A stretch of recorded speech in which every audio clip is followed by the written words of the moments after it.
You ask Tiger to solve. This deals with linear equations with one unknown. The final result is z equals 8. Let's solve it step by step. Simplify the expression.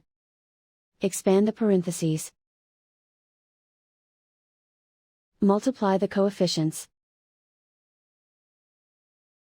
Simplify the arithmetic.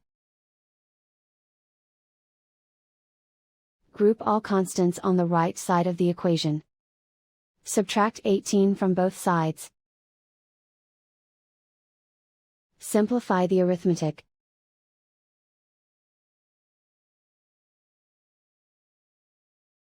Isolate the z. Divide both sides by 4. Simplify the fraction. Find the greatest common factor of the numerator and denominator. Factor out and cancel the greatest common factor. And so the final result is z equals 8.